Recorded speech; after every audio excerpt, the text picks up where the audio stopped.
नमस्कार साथियों, आज का जो विचार मंथन है वो केवल और केवल चिकित्सकों से जुड़ा हुआ है, क्योंकि इस आधुनिक युग में हम हेल्थ फैसिलिटीज और मेडिसिन या मॉडर्न मेडिकल फील्ड जो है उसको हम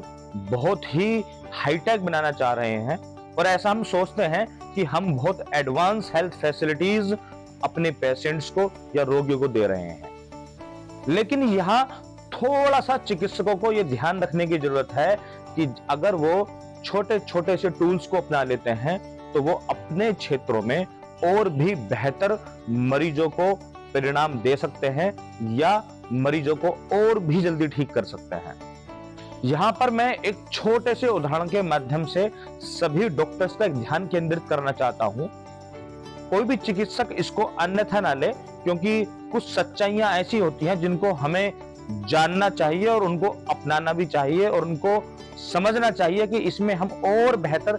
क्या बदलाव ला सकते हैं जिससे कि हम और अधिक लोगों का कल्याण कर सकें। साथियों, आप ये सोच के देखें कि पूरे मेडिकल सिस्टम के अंतर्गत जहां आज हम एडवांस हेल्थ फैसिलिटीज पेशेंट्स को देना चाहते हैं, क्या हम मेडिकल में सर्जिकल और डायग्नोस्टिक फील्ड को छोड़कर जितने भी डिपार्टमेंट्स हैं, चाहे वो पीडियाट्रिशियन है, गायनिकोलॉजिस्ट है, मेडिसिन्स हैं, इत्यादि इत्यादि बहुत सारे फील्ड में लोग काम कर रहे हैं, क्या उनको हम 100% पेशेंट्स को ठीक कर पा रहे हैं? क्या हम ये सोचते हैं कि जो भी हम ट्रीटमेंट कर रहे हैं वो जो रिसर्च हुआ है वो मैक्सिमम लेवल पर ठीक है?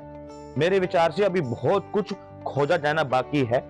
बहुत सारे हार्मोन्स, बहुत सारे मेडिसिन्स, बहुत सारे ऐसे नॉर्मल वैल्यूज हैं जिन पर हम काम कर रहे हैं, लेकिन हम ये नहीं कह सकते कि वो बिल्कुल 100% ठीक हैं, क्योंकि आज भी रिसर्च पेपर्स में उनको चैलेंज किया जाता है और तरह तरह के डाटा प्रस्तुत किए जाते हैं।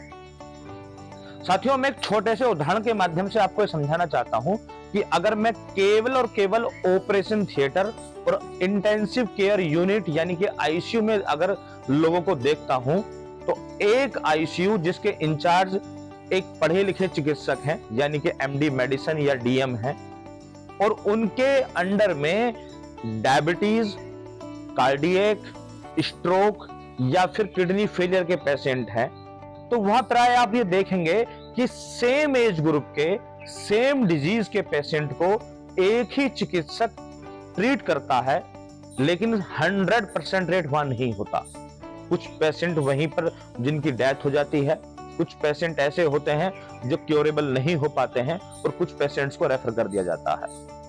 वहीं मैं अगर ऑपरेशन थिएटर की बात करूं, जहां सुपर स्पेशलिटी सर्जन या ऐसे डॉक्टर्स जो कॉमन तरीके से गोल ब्लैडर स्टोन, कार्सिनोमा या अलग अलग तरह की सर्जरी करते हैं, वो ये देखेंगे कि बहुत सारे पेशेंट्स ऐसे होते हैं जो मिनिमम टाइम में मैक्सिमम क्योर होते हैं, लेकिन कुछ पेशेंट्स की ओटी में ही डेथ हो जाती है या ऑपरेशन फेलियर हो जाते हैं।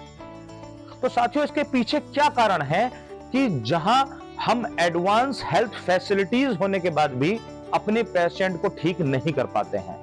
मेरे विचार से एक छोटा सा नियम है, अगर इस नियम को या रूल को हम अपने कार्य करने की शैली में अपना लेते हैं तो हम पाएंगे कि हमारे जो पेशेंट हैं वो जल्दी ठीक होते हैं और कहीं ना कहीं जो सक्सेसफुल रेट है वो बढ़ जाता है। साथियों, जो ऑपरेशन थिएटर या आईसीयू में मैं छोटे से उदाहरण के माध्यम से आपको समझाना चाह रहा हूं, वहां आप ये पाएंगे कि जिन पेशेंट्स की इम्यूनिटी पावर यानी कि प्रतिरोधक क्षमता, आत्मिक बल, ओज जिस मरीज के अंदर अधिक होगा, जो ज्यादा मोटिवेटेड होगा, उसका उतना ही ठीक होने की संभावनाएं बढ़ जाती हैं। तो मेरा सभी डॉक्टर से यह निवेदन है कि जब भी कोई पेशेंट आता है तो उसके पास जब भी वो कंसल्ट करे या कोई भी आप प्रोसीजर कर रहे हैं या पेशेंट आईसीयू में एडमिट है, तो एटलीस्ट उसकी काउंसलिंग करने पर जरूर ध्यान दें। एक पेशेंट अगर आपके पास आया है तो उसको सकारात्मक रूप से इस तरह के विचार देने की कोशिश करें ताकि उसकी आत्मिक शक्ति, आत्मिक बल, ओज या इम्यूनिटी पावर बूस्ट हो।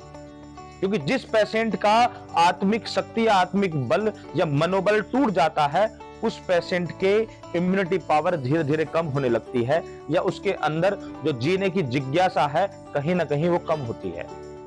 अगर सभी प्रकार के ट्रीटमेंट में सभी चिकित्सक इम्यूनिटी बूस्टर,